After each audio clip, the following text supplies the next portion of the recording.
and civilians in general, but because this topic is particularly focused on that. And as you rightly said, most of the victims of conflict are women and children. And that has been the case throughout. It's an unfortunate reality. I know a lot of us who have joined here are members from the Global South community. The majority of the conflicts are in the Global South, and in the Global South, the majority of those conflicts are in Muslim countries. That results in that. That could be internal civil wars, internal displacements, conflict between two nations, which results in almost about 60% of these victims, give or take, women and children in the Islamic world. And that's why this topic is very important for this. Now, we know about the conventions. We know Convention of the Rights of a Child. We know the international law, for example, the Convention Against Torture.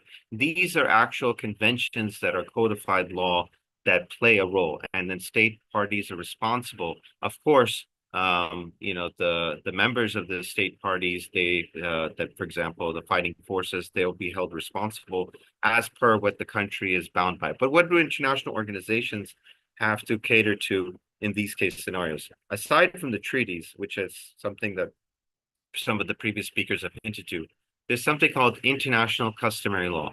Now, these are fundamental principles that have stood the test of time. And these principles are governing us. Even some references go back beyond the creation of the United Nations, that humanity has accepted and is a part of the process. Some of these are very important in the context of the protection of women and children. Everybody will be held responsible for these. So, for example, the principle of distinction. This principle is civilians, particularly women and children, must be distinguished from combatants and protected. So as international organizations who work in the field, they need to be responsible for the principle of distinction, that these individuals are combatants and these individuals are non-combatants. This is a very important point, that even if, like I said, warring parties are not signatories to treaties, they're still bound by these, and also international organizations operating in those areas. The prohibition to attack on civilian objects from schools, hospitals, and other civilian infrastructure. They must not be targeted or destroyed. And international organizations who are operating in these zones, they also are held responsible to that. I know some of the recent events in Gaza, resulting in the bombing of schools and hospitals, is a straight violation not only of international law, but international customary law, meaning if Israel didn't even sign those agreements in the first place, they still would be held responsible for the violation of that. We'll get to the part of where the aspect of violations are done and how that, in fact, we know a little bit, I should say, the ICC has made rulings and pursued cases against two individuals in Israel, and then Benjamin Netanyahu and Yoav Gallant, as a result of some of these crimes. So it's being picked up as it's not something that isn't. Those who have violated these principles are not only held up towards international law, but also international customary law. Another example is duty to prevent and respond to sexual violence. Now, this is basically any, as you know, the acts of sexual violence, the potential for that to occur in conflict zones increases quite significantly, because the normal protections that are there when there's peace, the domestic protection mechanisms break down. For example, the men are not available in the house because some may be part of the conflict, some may have gone off to take care of some elements, and the women and children are left vulnerable. And of course, many other reasons for that. So international organizations are at duty to prevent and respond to sexual violence. This means that if the international organizations do have some sort of minimum shield or protection mechanisms in place, they need to keep that in place and protect the women and children from warring parties. And by not, and we're going to talk a little bit about this, that the legal consequences for not doing this, or violating these, what can result in that. And one other example is, of course, the responsibility to protect, what we call R2P. This is, of course, a general umbrella rule that the World Summit in 2005, all the nations of the world came together.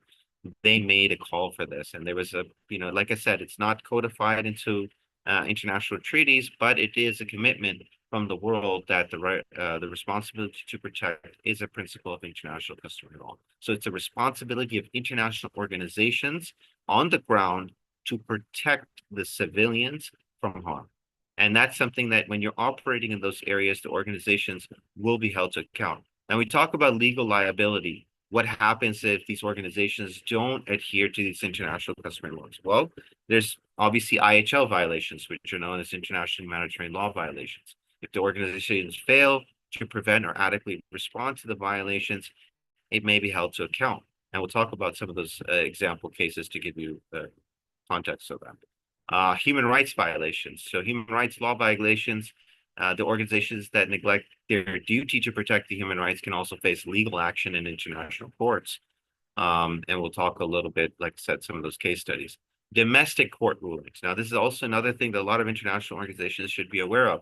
When operating in conflict zones, they also are subjecting themselves to the jurisdiction of local courts. So, for example, in the conflict is ongoing and international organizations partook or, in some of those human rights violations, they can be held to account by the local body courts in those various jurisdictions. So some states have exercised these jurisdictions over international organizations when their action or inaction leads to harm. And we'll talk about one case like that in respect to Bosnia. Number four, the accountability through international tribunals. Now, as we know that often after time, and I know this is a critique often at times that justice is not given in time, but justice is eventually given. Time eventually will lead to a scenario in which eventually those crimes and issues, even though they might be 5, 10, 15, 20 years later, be given proper justice. And often at times, a good example are these international tribunals that are set up to take care of those violations through those conflicts. Now, 3 case studies I want to point out about how international organizations were held to account due to violations for us to learn from. For example, the UN peacekeepers in the sexual exploitation case in Haiti and the Central African Republic. The United Nations had faced multiple allegations of failing to protect women and children from sexual exploitation by the peacekeepers. So the peacekeepers who were there, the UN peacekeepers, they were engaged in failing to protect women and children because they were being exploited by them. In Haiti, for example, it was emerged that UN personnel were involved in sexual abuse of minors. A similar scandal was also in the Central African Republic, where peacekeepers were accused of abusing displaced women and children. While the UN initially invoked immunity, now, usually because the United Nations has this broad immunity clause, growing international pressure has led to reforms in peacekeeping operations and calls for accountability under international customary law. And that's something that, regardless of your immunity, now, if the United Nations, so forget about, the smaller organizations, we're talking about the United States itself, its immunity is being challenged based on international customary law, that if these type of violations occur, should never have occurred by the very people who are supposed to provide those protections, then their immunity should be withdrawn on those circumstances. And there's a call for that. Another second case example is the Srebrenica massacre in 1995, where the UN failure to protect.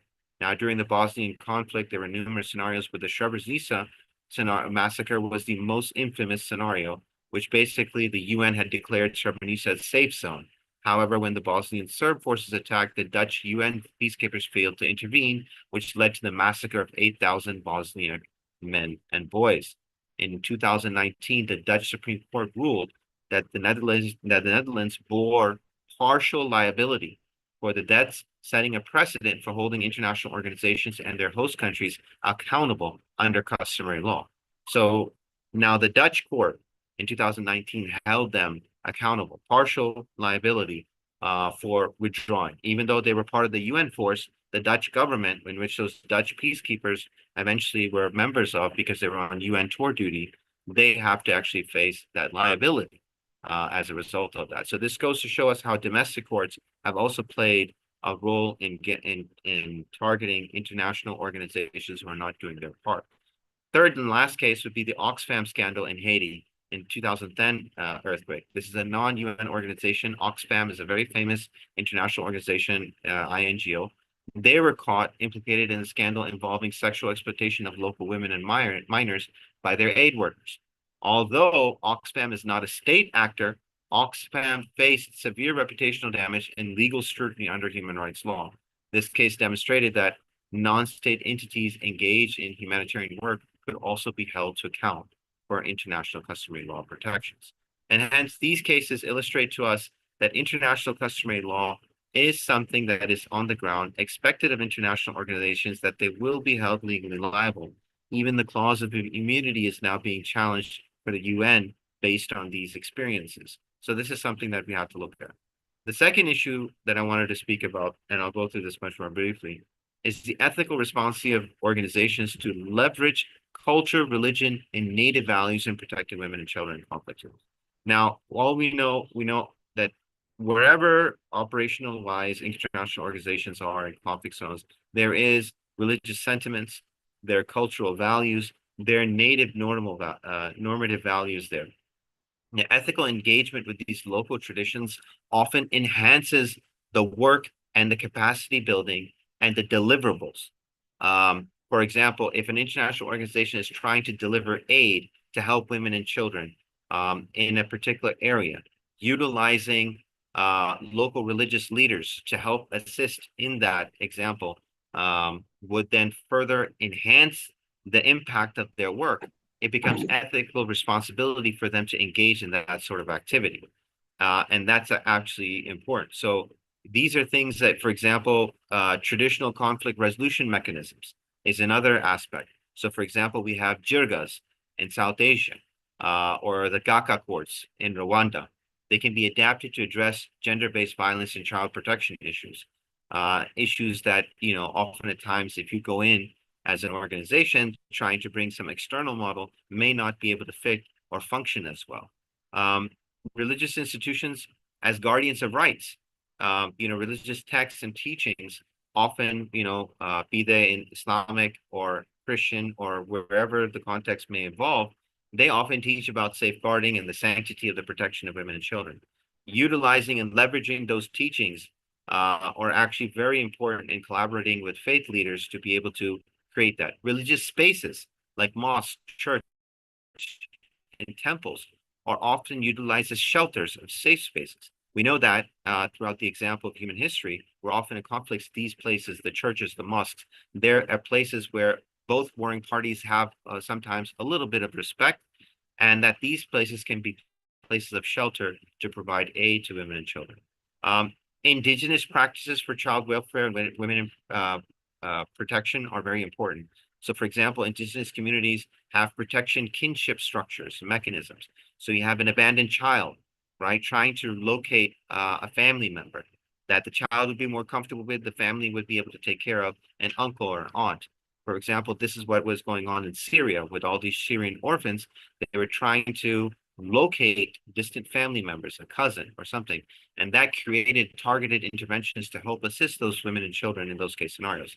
Some native traditions emphasize restorative justice over punitive measures. So, restoring justice, allowing, for example, the rehabilitation of child soldiers and survivors of gender-based violence that manners that align with local beliefs.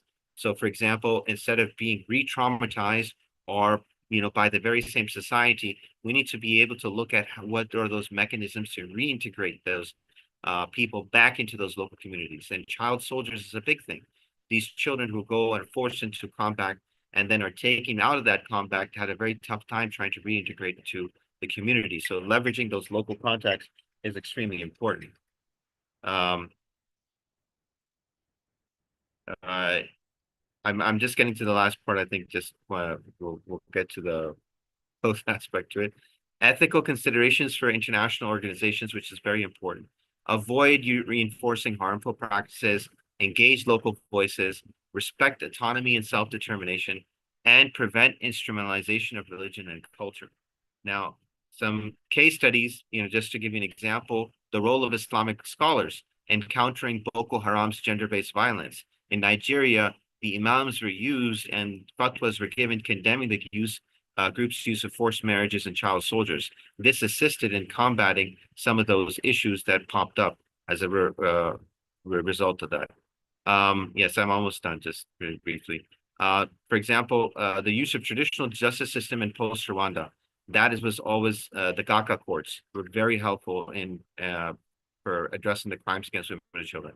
Partnering with indigenous healers in Colombia, for example, to support child soldiers. This is where you had international NGOs working with Colombia, partnering with, for example, the Catholic leaders and trying to reintegrate the children back into the society. So hence international organizations' importance to that, importance. So just briefly, I know this is my last point, is I just want to emphasize that the Organization for Islamic Cooperation represents 57 member states. It's the second biggest organization outside the UN that actually focuses on protecting women and children on that scale as well. And one of them is the OIC Covenant for the Rights of the Child in Islam in 2005 that recognized children's rights in Islamic aspect, emphasizing the need for education, healthcare, and psychological rehabilitation of children that are affected by war. The OIC Plan for Action for the Advancement of Women, OPAAW 2016, outlines commitments to combat gender-based violence and ensure protection of women in armed conflict, and calls for the legal and institutional reforms in member states. There's a resolution for the rights of Palestinian women and children under Israeli occupation. And of course, the OIC humanitarian programs and collaborations with international bodies plays that. For example, the OIC's Islamic Solidarity Fund allocates resources for rebuilding schools, healthcare facilities, and safe spaces for women and children in war zones. And of course, OIC's response to the Rohingya and Afghan crises have also been noted. That's it from my end, and I hope to hear from the rest of the participants on this very important topic and how we can effectively impact and help understand the space on organizations' impact on protecting women and children in conflict zones. Thank you. Thank you very much, Syed Maaz Shah.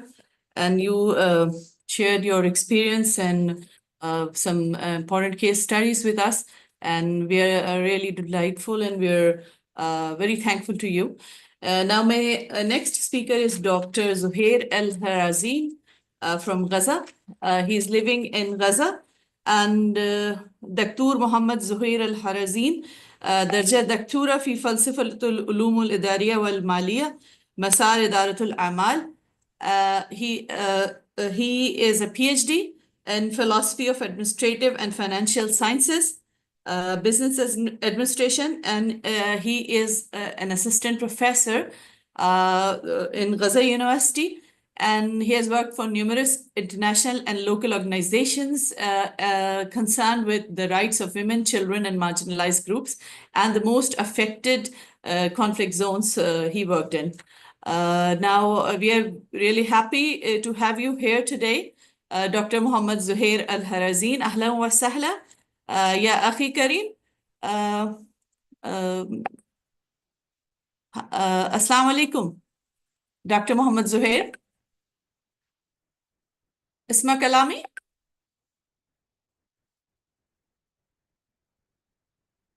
هل تسمع؟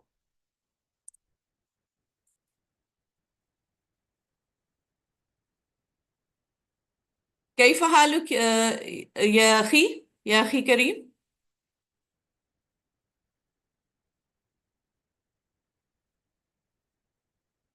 Okay. Kindly unmute Dr. Zuhair. Okay, we're trying to unmute, but he has to unmute at his end. Would you rather I play his video and then we can... Okay. Oh, he's there. Okay. You play the video and then I'll ask him to unmute. Okay. Hello.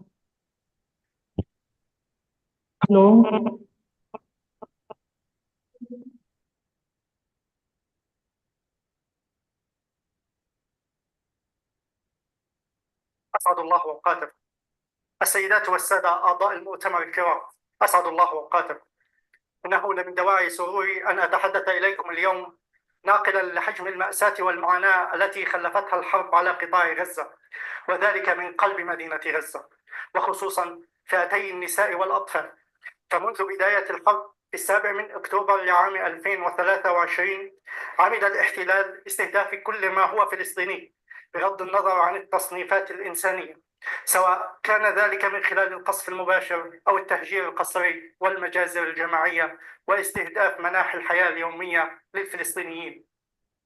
كان تأثير هذه الممارسات كبيرا على المرأة والطفل والفئات المهمشة الأخرى، فكان للنساء والأطفال النصيب الأكبر من حرب الإبادة الأخيرة على قطاع غزة، حيث سجل سقوط أكثر من 20,000 شهيد من النساء والأطفال، بالإضافة إلى أكثر من 6,000 امرأة وطفل ضمن عداد المفقودين حتى هذه اللحظة، عدا عن آلاف الإصابات المباشرة بالقصف المكثف، حيث تظهر هذه الإحصاءات أن تأثيرات حرب الإبادة تركزت بصورة كبيرة على النساء والأطفال، حيث تركزت التأثيرات على التالي: 1.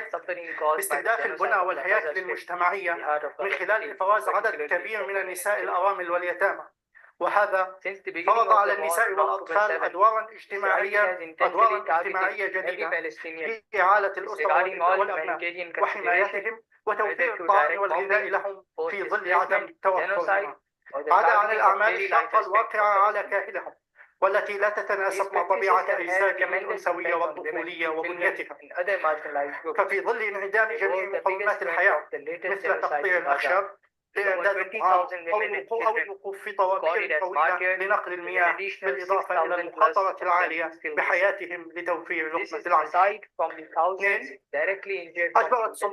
أجبرت سلطات الاحتلال آلاف النساء والفتيات والأطفال على النزوح القسري مشيا على الأقدام لمسافات طويلة تتجاوز عشرات الكيلومترات وسط كثافة النيران، مما أجبرهم على القيام بوظائف جديدة فرضت عليهم، بالإضافة إلى فقدان المرأة خصوصيتها في حيز النزوح الذي أسقط الحدود الاجتماعية والأسرية إلى حد ما.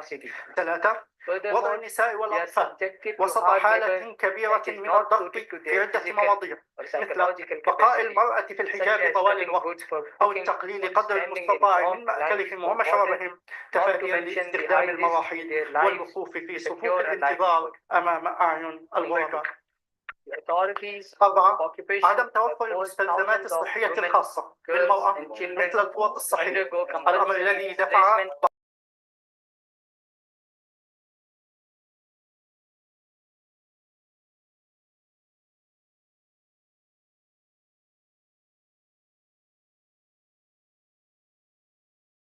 في أثناء ولادتهن بدون تخدير وبدون أي رعاية صحية أو تعقيم ودون أي مراعاة لخصوصيتها وحالتها الخارجة، بالإضافة إلى عدم تمكنهم من الاستحمام أو الاهتمام بالنظافة الشخصية لهن وللمواليد.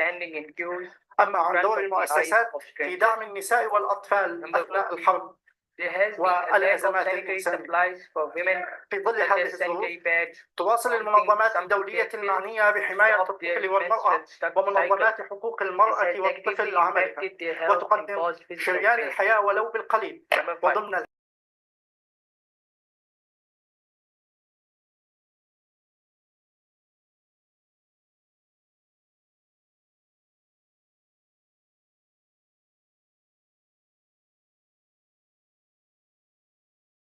فعلى صعيد النساء تعمل هذه المنظمات من خلال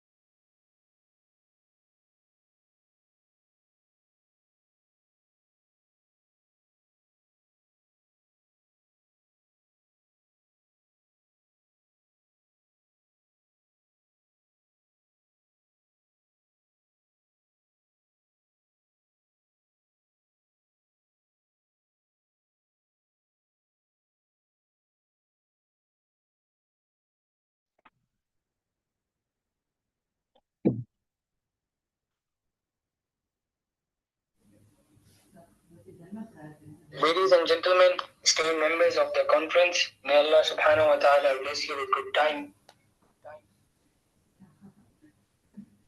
I bless you with good time. It is a pleasure to be able to speak to you today, conveying the magnitude of the tragedy and suffering caused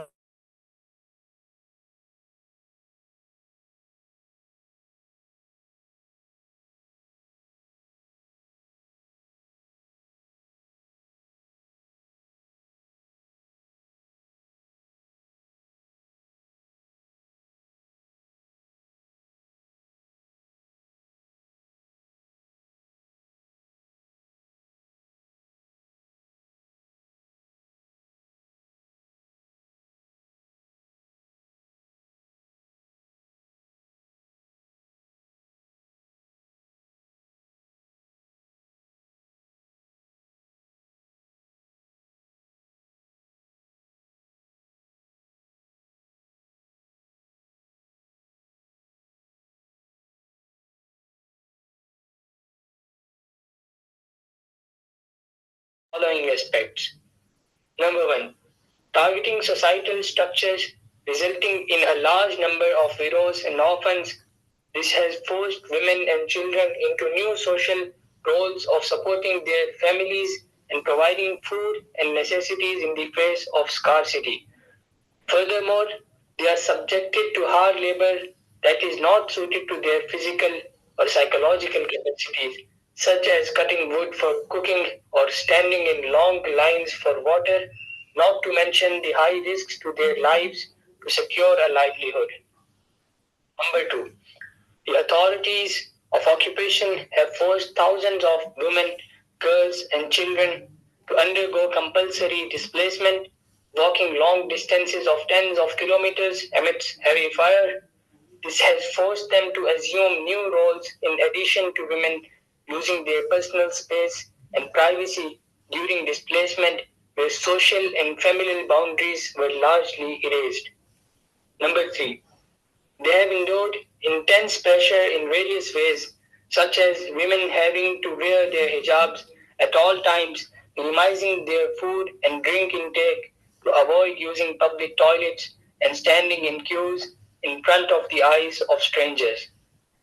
Number four, there has been a lack of sanitary supplies for women, such as sanitary pads, prompting some to take pills to stop their menstrual cycle. This has negatively impacted their health and caused physical pain. Number five, pregnant women have endured incredibly difficult conditions, giving birth without anesthesia, medical care, or sterilization. They had no facilities for their personal needs or health conditions and could not bathe or take care of their personal hygiene or that of their newborns. In such circumstances, international organizations concerned with protecting children and women, along with women's and children's rights organizations, continue their work, providing a lifeline, even if minimally and at the bare minimum. An analysis by UN Women shows that 83% of the women's organizations surveyed in Gaza are still operating, even partially, and they are primarily focusing on emergency response.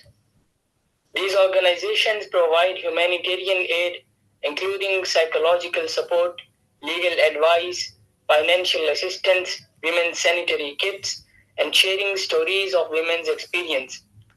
They also document the impact of the war and address urgent needs like food, water, mattresses, and hygiene products. However, in reality, the aid provided is only a small fraction of what is needed. For children, these organizations have sought to meet the minimum needs, such as providing food, medicine, and clothing, in addition to supporting projects that offer psychological support for children, including organizing open days and implementing psychosocial support based on specific methodologies. This is aimed at modifying children's behavior and enabling them to receive their right to education by supporting educational spaces and attempting to combine play with learning to ensure children continue their education. The support of organizations concerned with the rights of children and women in Palestine is crucial without sufficient support and funding. Without the advocacy efforts of these organizations, the voices of many women and children in Gaza will not be heard. After the war in Gaza, the lack of care, women and children face a complex future marked by health and psychological challenges. It is expected that levels of stress and depression will increase with a severe shortage of medical care and a rise in injuries. The war may also affect women's opportunities for work and education, requiring efforts to rebuild the economy and strengthen social networks. Children and women need immediate medical care and psychological support programs to help them cope with the effects of the war and improve their quality of life, with a focus on strengthening the rights of women and children and combating sexual violence. The recent genocide in Gaza has shown that women and children have been primary victims of violence and targeting. The continued racial targeting and severe violations of their rights clearly show how their identities and bodies have been horrifically distorted. Therefore, enhancing the role of civil society institutions, especially those working on women's and children's rights since the beginning of the war, is imperative. Strengthening partnerships and coordination with international agencies and UN agencies to ensure the full integration of gender-related issues in all humanitarian relief of efforts is also crucial.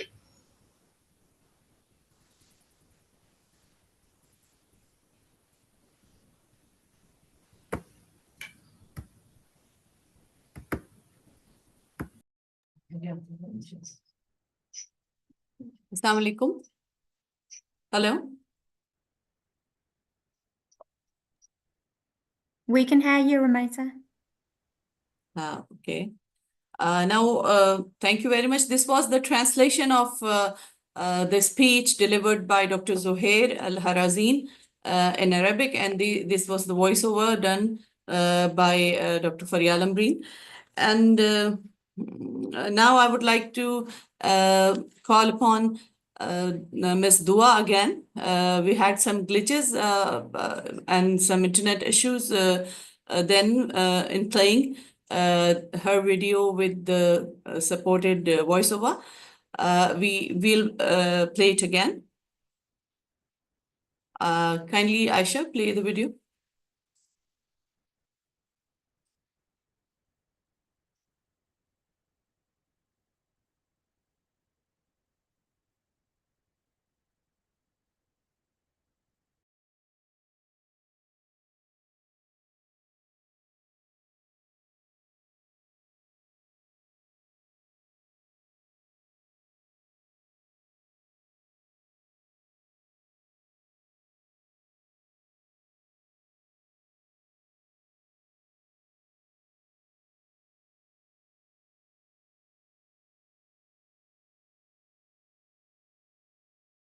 Where it takes place in the world.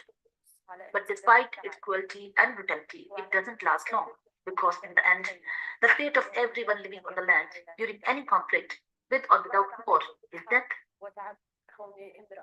My dream and that of my family was to buy a house, but we replaced that dream with buying a loaf of bread. We traded our lives in a house for life in a tent.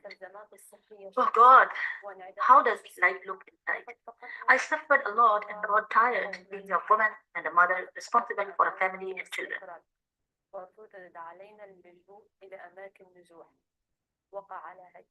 Our lives became difficult with the absence and loss of the most basic necessities of life. Suddenly, with the intensification of bombing and war, we became homeless, fleeing from one place to another. Every place we fled to became a burden on us to arrange just so we could live there.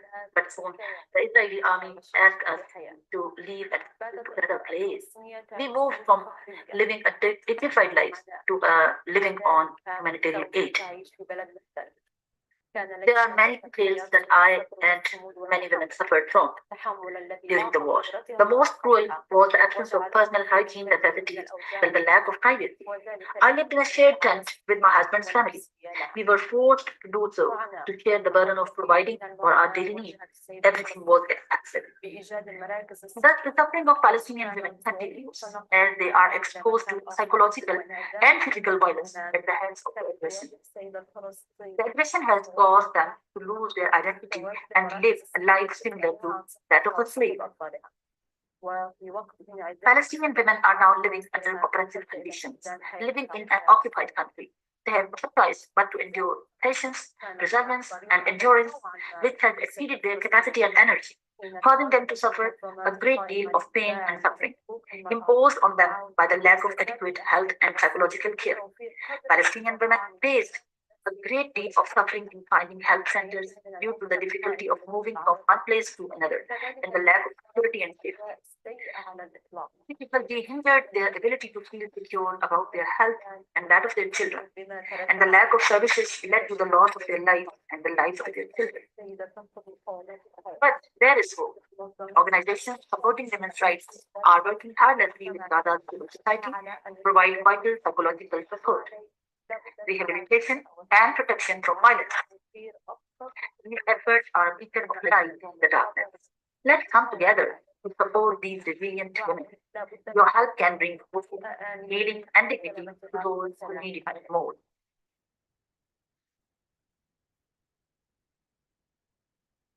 Okay. Rumaisa, over to you. Thank you very much for your views and shared your experience and your direct observation of Gaza. And we're really thankful. You want to speak, Dr. Zuhair? You want to say? Yes. Yeah. You can go on because we had some internet issues, and during the transmission, it was troubled a little. Uffan ya akhi Kareem, we are here to hear you. So you go on, you share your opinion about today's attack as well. Today, what happened is in Gaza. كيف ترى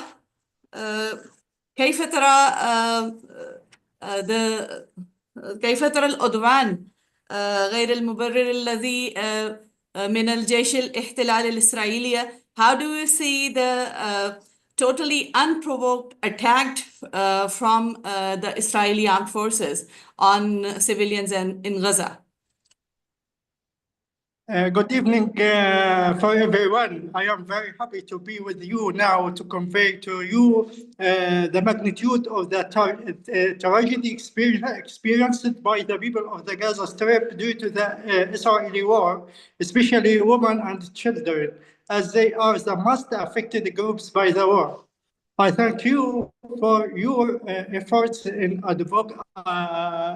advocating for the marginalized group and those most affected by humanitarian crisis around the world. بخصوص الوضع القائم في قطاع غزة، يعني بسبب الكارثة الإنسانية التي سببتها الحرب الإسرائيلية على غزة وما خلفته من آثار سلبية على معظم الفئات في فلسطين وتحديدا فئة النساء والأطفال، كان لها بالغ الأثر السلبي على المستوى الصحي، على المستوى النفسي، على المستوى الاجتماعي، على المستوى التعليمي، على المستوى الاقتصادي. وبالتالي فإننا نجد أن الآثار كانت تشمل كل مقومات الحياة، ولكن تحديدا في جزئية النساء والأطفال كونهم أكثر الفئات المتضررة من الحرب على الصعيد الاجتماعي والنفسي، وما سببته قضايا القتل، قضايا التهجير القسري، قضايا النزوح، وما وافقها من قضايا صحي على المستوى الصحي، أدت إلى انتشار الأمراض المعدية، أدت إلى انتشار الأمراض التناسلية، أدت إلى انتشار الأمراض الجسمانية، أدى إلى تقييد حرية النساء في فلسطين وتحديدا في قطاع غزة، أدى إلى حرمان النساء من أبسط حقوقهم في الحياة، وهي حقوق النظافة الشخصية، حقوق الحمل والولادة، حقوق تربية أبنائهم بالشكل السليم. القيم السلبية والقيم السلبية التي انعكست على سلوكهم اليومي، أصبح هناك تغيير في الواقع أو في كينونة النساء من حيث أنهم أصبحوا متحملين للمسؤولية بشكل أكبر، خصوصا في النساء اللواتي فقدنا أزواجهم، فقدنا أبنائهم، فقدنا عائلاتهم. تمام. أصبح لديهم المزيد من المسؤوليات في الحياة اليومية، في الحياة المعيشية، الأمر الذي أدى إلى تغيير كينونتهم الاجتماعية داخل الأسرة. هذا بالإضافة إلى العديد من المساوئ على المستوى النفسي، خصوصا في في الوضع الحالي. لذا أجد أن هناك بعض الحلول التي من الممكن أن نعمل عليها، وهي توجيه التدخلات بالاتجاه النفسي، باتجاه الدعم النفسي، باتجاه الدعم النفسي الاجتماعي، توفير المتطلبات الصحية للنساء تحديدا، توفير الهايجين اللي هي أدوات التنظيف، أدوات النظافة الشخصية. هذا يتم من خلال دعم المؤسسات المعنية بحقوق المرأة والطفل في فلسطين. شكرا لكم، وشكرا على هاي الفرصة اللي أنتم أتحتوها لنا لننقل لكم المعاناة من قلب مدينة غزة. أتمنى أن تخرج هذه الندوة بالأهداف التي وضعت لها كما هو مخطط لها، وأتمنى أن نرى هذا على أرض الواقع، وأن يكون هناك مزيد من التشبيك، أن يكون هناك مزيد من التنسيق، أن يكون هناك مزيد من التعاون ما بين المؤسسات الدولية والمؤسسات المحلية المعنية بحقوق المرأة والطفل، وذلك من أجل أن نعلي صوت النساء والأطفال، وأن ننقذ ما يمكن إنقاذه بسبب الأوضاع الراهنة. شكرا لكم، وأتمنى لكم التوفيق. شكرا أيضا يا أخي كريم. نشكر من أعماق قلوبنا لجميع المشاركين والمشاركات والمتحدثين والمتحدثات, and especially you. We are really thankful for your insights and for your sharing of your priceless information and your suggestions, and whatever you bear. May Allah help you in the cause and keep you upright till the end. Thank you very much for your sharing and your contribution to this conference. Jazakallah khair. Now I would like to invite my next speaker, Sayyida Fatma Shah from ICRC. She is a communication officer at International Community of the Red Cross, and she'll be sharing her own experience and her observations that how the organizations, national or international, governmental or non-governmental, they work in the fields for the protection of women and children. Thank you very much. Sayyida Fatma Shah, over to you now. Assalamu alaikum. Thank you very much. Can I ask that if the slides could be played so then I can go over them and share my insights? Okay, kindly share the slides. Can I do it myself? Yeah. I think you can share. I'll just send you the request. Okay, you're allowed to share now. Okay, thank you. So first of all, thank you so much. And I'm just going to start by, first of all, actually summarizing that what kind of organization ICRC is and what kind of work it is doing. And then after that, towards the end, I am going to quickly give you an overview of my own opinion. So without any further ado, I would like to say that ICRC basically an international organization. It was established in 1863, so it's a very old organization. Its exclusively humanitarian mission is to protect the lives and dignity of victims of armed conflict and other situations of violence. Having said that, in front of you is the mandate of that organization. So it is an international organization which is independent, neutral, and impartial. Towards the end, I will reflect briefly that when we say independent, neutral, and impartial, that comes with a lot of responsibilities. And how much organizations are upholding those principles is something that is questionable. But with this ICRC being the independent and neutral organization, also promotes international humanitarian law. It tries to strengthen it and ensure respect for it. other thing is that what does actually IHL, International Humanitarian Law, mean? Basically, this is the law, most but this is the law of war and law of armed conflict. So even in terms of war, there are certain rules, such as not to attack civilians or civilian infrastructure, includes hospitals and schools and places of worship. But we do see that there are a lot of violations of IHL that are occurring in today's world. Then we have the 7 fundamental principles for the ICRC, which includes humanity, impartiality, neutrality, independence, voluntary service, unity, and universality.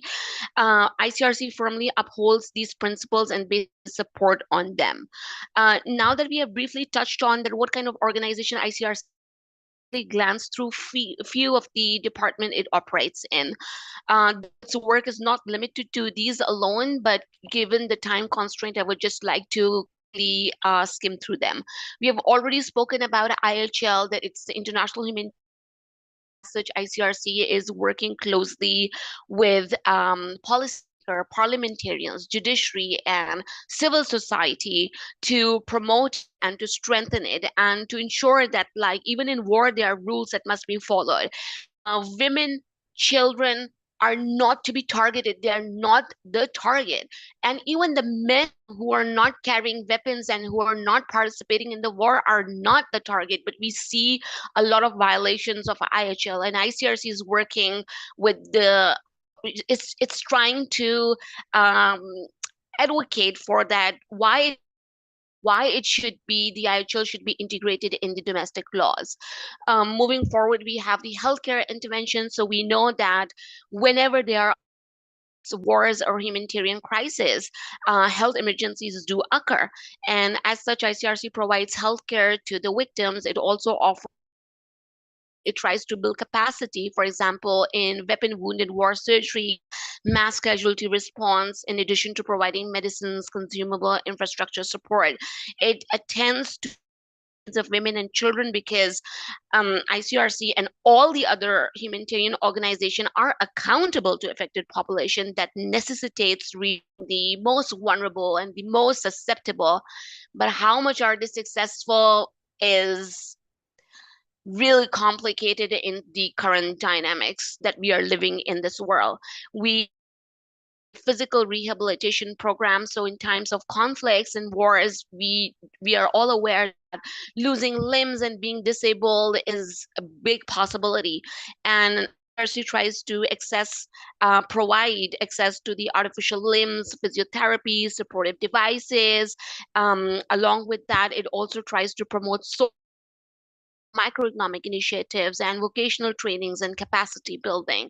Then we have other programs. I'll just try to be as quick as possible. That other programs include risk awareness and safer behavior. So we know that sometimes the unexploded ordnance and the remnants of war do not explode instantly, and later on, they causing life-threatening injuries and even deaths. And women and children are really susceptible. For example, in remote areas where women are working on the farms or tending livestock, or children who are in the fields can be targeted even if the conflict is over. The consequences are devastating and grave. And then we have restoring family links, through which this organization, ICRC, aims to been separated because of humanitarian crisis and emergencies. And at the end, we have sexual violence. Unfortunately, sexual violence remains prevalent and widespread in many armed conflicts around the world, with grave and devastating consequences for victims, especially women and children. Those include boys both. While it is not inevitable consequence, impunity that, like we see in today's world, has increased the risk of much more. And then there's the problem of underreporting, stigma and shame associated with it.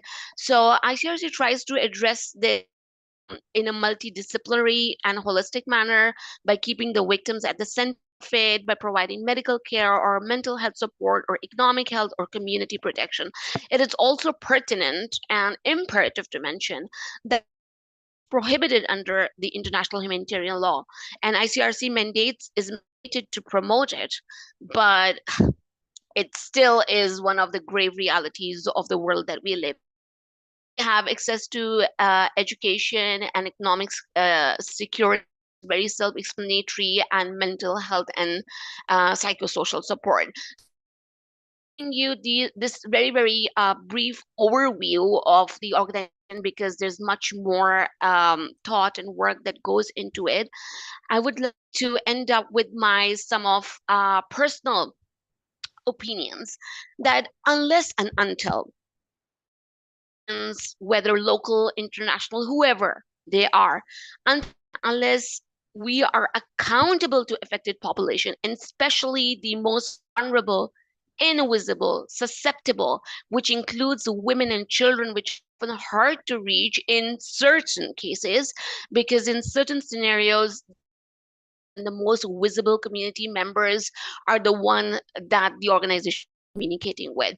So it is imperative to reach the most population in and be accountable in order to protect women and children. It is absolutely important. Then it is extremely important that all organizations adhere to the international humanitarian law. So that is another thing. And shifting from aid to long-term empowerment is also essential. There's this principle that do no harm. So often organizations usually trying to trying to do good, end up doing lesser good and inflicting harm is another very astonishing issue. So when organizations say that we are impartial and neutral, it comes responsibility, and it is incumbent on those organizations to protect women, protect children, to protect the most vulnerable, and it comes with great deal of responsibility. So thank you so much, and I would be happy to in the end if there are any. Thank you very much, Fatma Shah. And we are delightful that you concluded your speech in time. And people are here, they're putting questions in the dialogue box, and they want to know what are the contributions of ICRC in Gaza. But we'll take the answers in the end because the speakers are waiting. I have to introduce my next speaker. We are really thankful for your insight and for your data providing and your very good contribution to this conference. Thank you very much. Now, my next speaker is Dr. Kausar Firdaus. She is a captain retired from Army Medical Center, and she is now an advisor to Vice Chancellor for Women Wellbeing Program, Faculty of Social Sciences, Rifa International University, Islamabad, Pakistan. And she is a very active member, and she's a leader in IMU. IMU is International Muslim Women Union that was established in 1999 and having branches in Africa, Arab world, Asia, and Europe. It's an international organization. Aim of this organization is directing and guiding Muslim women and linking them to women of world to work together to achieve progress in all spheres of life. IMU members have been joining UN CSW 58 since 58th conference, they are joining, and almost regularly since CSW 58, UNHRC, Geneva, to talk for rights of Kashmiri women, Palestinian, and Sudanese women. Conference was arranged by UNICEF, UNESCO, and ILO attended. We have been working to raise the awareness, assistance to combat local and national disasters and affecting women and children. They are focused on the calamities and the consequences of those calamities on women and children. We are really honored to have you here, Madam Dr. Kausar Firdaus, and she's representing IMU as well. And she is herself a beacon of light and a very true source of inspiration for us in this cause. Thank you very much for being us and for joining us today. And now the floor is yours. I transfer the, kindly unmute her.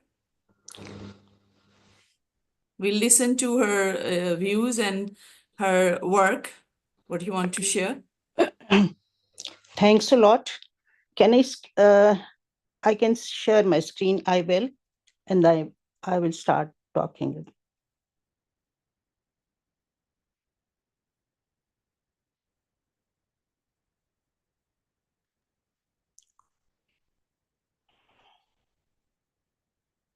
Bismillahir Rahmanir Rahim, and Assalamu alaikum to all of you who are sitting till now to attend this parallel event. Many thanks and prayers for Working Women Trust for organizing this important event at this crucial time and moment. The title of this talk, Assessing Institutional Accountability, the role of organizations in protecting women and children during humanitarian crisis. We have listened a lot, mashallah, from very honored speakers, their experiences and what they have been working, where they have been working and what were their achievements. I will just go over role of organizations, challenges to organizations, and then how the accountability could be assured very quickly. As we know all, and we have been doing, whoever is a member of any organization, provide basic needs and essential services, protection from violence and exploitation is the second role.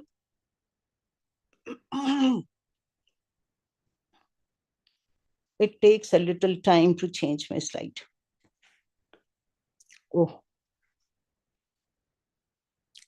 And you all know other aspects of roles which the organizations are playing. The key organizations which are working are international NGOs and agencies and local and grassroots organizations. Global war zones, as we know, are the Middle East and North Africa, Yemen, Palestine, Syria, Europe. In Europe, we have Ukraine, and Africa, where we have Ethiopia and Sudan, and in Asia, we have Myanmar and Kashmir. Challenges faced by organizations in these war zones are, first is the security risks and access constraints. They have to strengthen security protocols, negotiate humanitarian corridors, and remote assistance. Second is the funding shortfalls. Funding comes, but it happens that when it is utilized. There should be diversifying funding sources and advocacy campaign should go on. Third is the gender-specific challenges. We have to meet this by gender-sensitive programs and community engagements. Fourth is legal and political barriers, and solution is legal advocacy, neutral stance of the organization, and transparent reporting. Then fifth one is staff well-being and burnout. For this, we should take care of mental health support and work on rotation policies. Coordination communication gaps exist, and these are overcome by collaborative platforms, information sharing, and community inclusion. The last part is assessing institutional accountability. First step is to define accountability frameworks.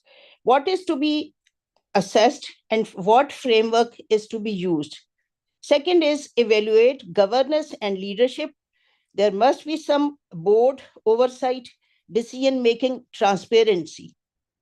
Then third is analyze transparency and reporting system. Major is financial accountability and operational transparency. Fourth is monitor compliance and ethical standards. Legal compliance, the law of the country or wherever we are working, any organization is working, and then ethical conduct of the worker matters a lot. Then fifth is a stakeholder engagement and responsiveness. They must be involved stakeholders, and there should be feedback mechanisms. And six is measure impact and outcomes. It should be effectively measured and it should be sustained. Then accountability tools and standards. There should be internal audit, external audits, and scorecards. And then continuous improvement in learning. Corrective action plans should be there, and institutional learning should be used.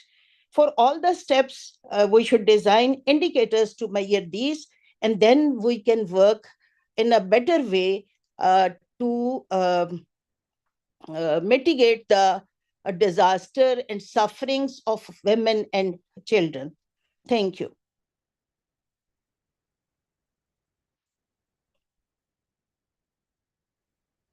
Thank you very much, Dr. Kausar Firdaus, for being here and sharing your views and your valuable insights regarding the issue.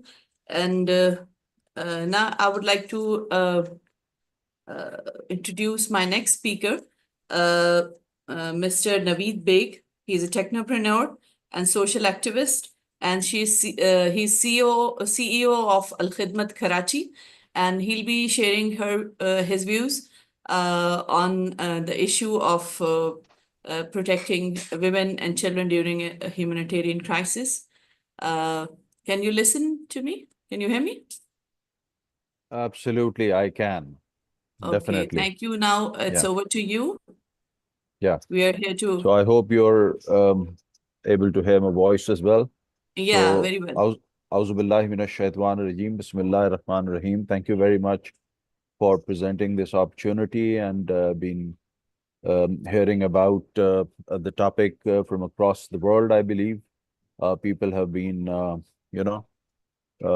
expressing their situation which they are facing, and it has been heartbreaking, at times gut-wrenching, to listen to the stories that we keep receiving from the conflict zones.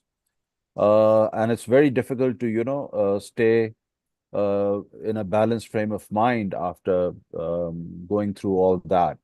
Nevertheless, I will try and speak about the topic as much and as well as I can. So we are talking here about humanitarian crisis and the impact of women and children on these crises, through these crises, and the institutional accountability. Well, let me tell you that the international organizations like the United Nations itself and other peacekeeping organizations have tremendously failed to enforce a peace. Even after a ceasefire, war again has broken out and blatantly violating all international norms and standards and laws. They have started, bombing the helpless women and children and people of Gaza. So this is a very, very grave situation. We need to understand the enormity of the situation and look at some of the other crises happening in the world. Look at in Sudan, it has already started. I met the ambassador of Sudan, and he was explaining that the situation is very, very vulnerable and very bad. Look at Kashmir. We heard our sister, and she was telling about the atrocities being perpetrated there. And of course, there's Rohingya Muslims. The largest refugee camp in the world is of the Rohingya refugees in Bangladesh. So, I mean, wherever you go in Yemen and other places, the Muslims are being targeted. So it is time for institutional wake up to, and I would not keep blaming these institutions and organizations meant for enforcing peace in the world, but also look at some of our own organizations within the Muslim world. How powerful and impactful have they been? So one of the areas in which we need to focus on together as the Ummah is perhaps our own organizations. We need to strengthen them. We need to strengthen our voice, and we need to be, heard around the world. We need to speak up, and when you speak up, people do hear. You cannot be ignored so easily. So I think if there is a conflict zone, if there is atrocities being committed in any one place, people from the other place should stand up and raise their voice. This is one of the measures for mitigating the risks of the conflict zones. And then, if you try to have a look at it, there are man-made crises such as the one in Gaza. This is a man-made crisis, but then there are natural disasters as well happening, and women and children are quite vulnerable during these crises. Look at the 2022 floods in Pakistan. And there was, massive destruction during the floods. Women and children. I will just give you one piece of stat or data point to consider how serious this was. I mean, people had to move out of their homes into tented villages, temporary tented villages, thousands and hundreds of thousands of them. And there were like 35,000 pregnant women who gave birth to children in these tented villages, tented facilities. So this is itself a disaster. So at Al Khidmat, we were trying to, provide them relief, but this is something that we should all consider as one of the areas where we need to provide rescue and relief. So I think when we talk about crisis and when we talk about disasters, there are at least 3 P's that we need to focus on. So the first P is prevention. We should go the whole 9 yards in trying to prevent a conflict. I mean, whatever can be done should be done and needs to be done in order to avoid a conflict. But if a conflict does place due to the intransigence of the perpetrator, I think then it comes to the second P, and that is the preparedness. You need to be prepared to face the challenge. So for preparedness, I think there are a number of measures and steps that you can take and be prepared to face a disaster or a national crisis. And then the third P is perform. Whenever there is, a situation, you need to perform using all your preparedness. I think the people of Gaza has demonstrated an absolutely outstanding performance in providing the resilience, in providing the resistance to the atrocities that were being committed by Israel. So what needs to be done? What should we be doing as human beings who are concerned by the situation? I think one of the things that we need to do is to understand how we have performed in previous crises. So we should do some studies. There should be some good studies, some case studies on how we have successfully been able to provide relief and succor to people who have been in conflict zones or in disaster zones. Okay, so I think if this is like institutionalized and readily available repository of information is available, everybody could get benefit out of it. Then, of course, there is a platform, there needs to be a platform such as this one, where we could share experiences with each other. We should, explain how in a particular situation we performed. As I gave you the example of the floods where we, provided relief through mobile medical units and stationary medical units within these tented villages in order to provide, the necessary medical facilities for the pregnant ladies. So, I mean, these stories should be shared, and one should learn from the other how they have coped up with this situation. Then somebody talked about a data-driven approach. I think this is an extremely important and critical point. There needs to be a repository of data so that we can gather information out of it, do our own analytics. What kind of facilities do you need? How many hospitals would you need? How many beds would you need? How many doctors would you need? How many everything that you would need for these situations? So there needs to be data available so that we are able to comprehend such situation and develop a response. Okay, so and with the kind of tools that are available these days, me coming from a technology background would readily mention about the AI model, the analytic tools that are available that will help you in assessing a situation and developing a framework and a model where you can provide relief and succor.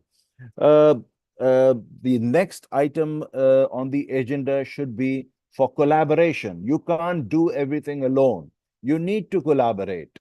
You have to collaborate. Even if you are very big in a crisis, you need to collaborate. Even without a crisis, you need to collaborate. So this is the best thing that you can do. And forums such as this one can help the collaboration effort, people getting to understand each other's requirements and collaborating with each other. So collaboration and a system for such collaboration should be in place. And the next item on the agenda, I think, is a very, very important one. I have underscored it twice to highlight it. That's training. I think next to the preparedness, I think that training is extremely important.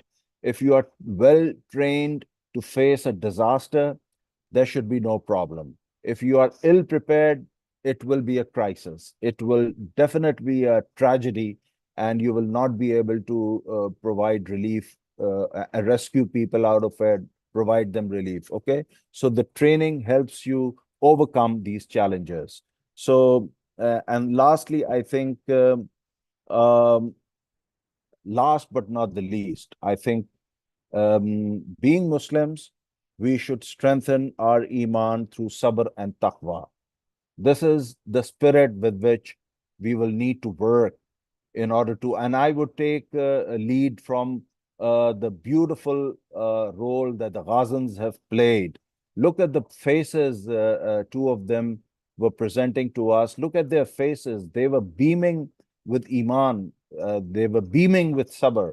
I think we should take a cue from them. We should learn from them. Without that, there is absolutely no end in sight. We will not be able to perform. So I think this was my recipe, and I've shared it with you. I hope it was worth it, or maybe it could contribute to something helpful in this effort. I really appreciate everybody's input and the Working Women Trust for putting together this conference. Thank you very much, and Khuda Hafiz. Thank you very much, Naveed Beg Saab. And you shared a very deep insight regarding the data sharing, and you put up and put forward some very valuable points, like knowing is the first step, and then preparedness and the performance and resilience. And repository of data is a very good idea, and using AI tools for assessment of the institutions, and the accountability can be done through the technology and collaboration. You reinforced on that, and thank you very much. This is a very valuable contribution to the conference. Now, last but not the least, I'll call the chairperson, Working Women Welfare Trust, Madam Abda Farheen, for putting forward the recommendations of this conference. And let me introduce her to a bit. She is the chairperson of Working Women Welfare Trust and social activist, and she is an editor of a research journal publishing biannually from Islamabad. and she is ex-coordinator of Pakistan Institute of Human Development and NGO facilitator. Ma'am Abda Farheen. Thank you so much and Jazakallah khair, Rumesa. Can you hear me? Yes, very well. You're loud and clear. Okay. Bismillahirrahmanirrahim. Assalamu alaikum, all of you. As we conclude this impactful discussion, we extend your sincere gratitude to all esteemed speakers and participants for their valuable insights and contribution. Your dedication to educating for women's rights, humanitarian aid, and social justice is truly commendable. The knowledge shared today will serve as a foundation for actionable change, fostering a world where women and children are protected, empowered, and given equal opportunities to thrive. Working Women Welfare Trust encourage you to take these discussions forward in your respective fields.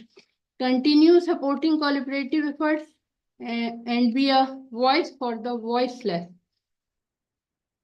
Today is the very sad day because our 400 brothers and sisters, 400 in a one day got Shahada.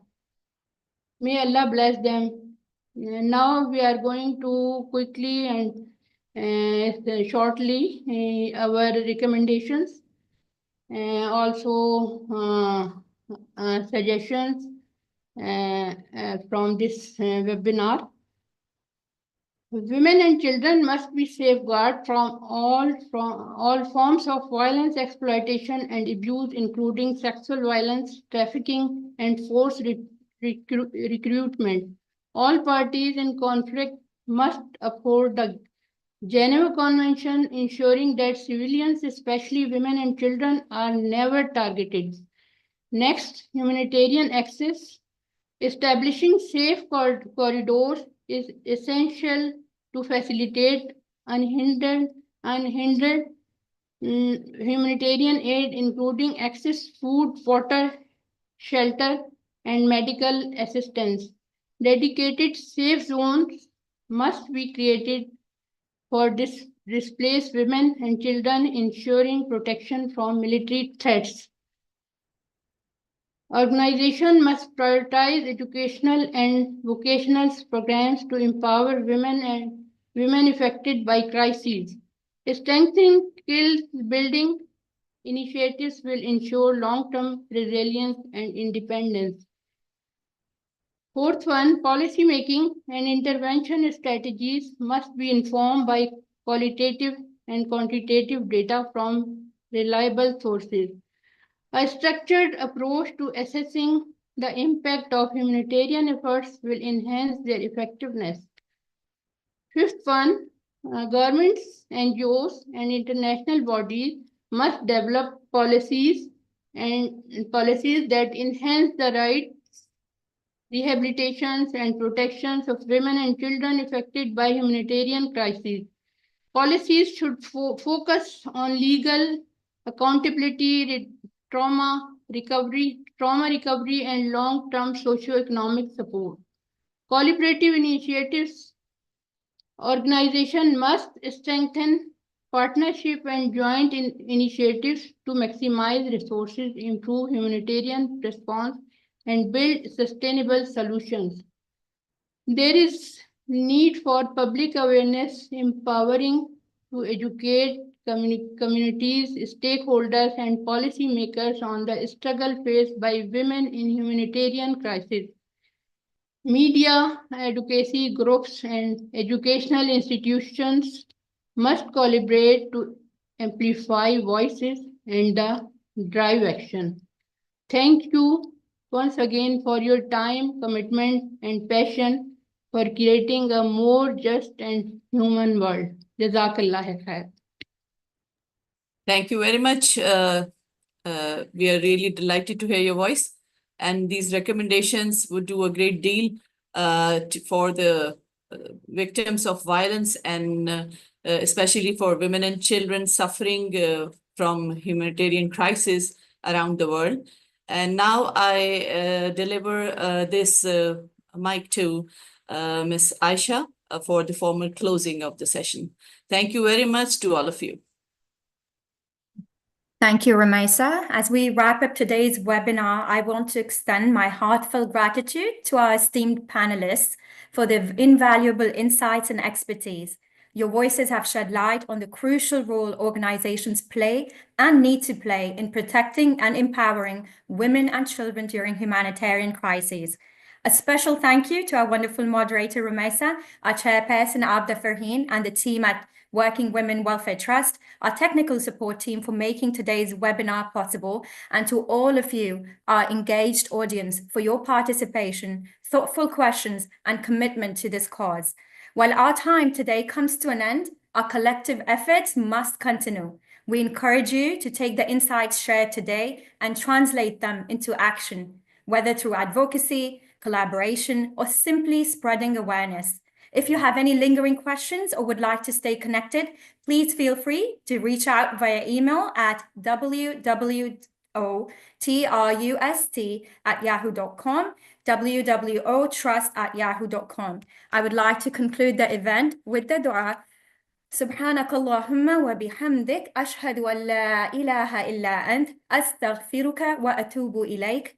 Glory is to you, O Allah, and praise is to you. I bear witness that there is none worthy of worship but you. I seek your forgiveness and repent to you. Thank you once again for being a part of this event. We appreciate your time and commitment, and we look forward to continuing this important work together. Thank you and goodbye.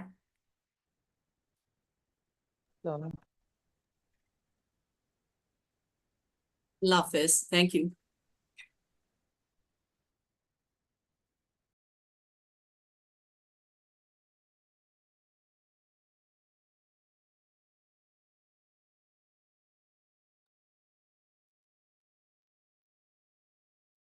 We can stop recording.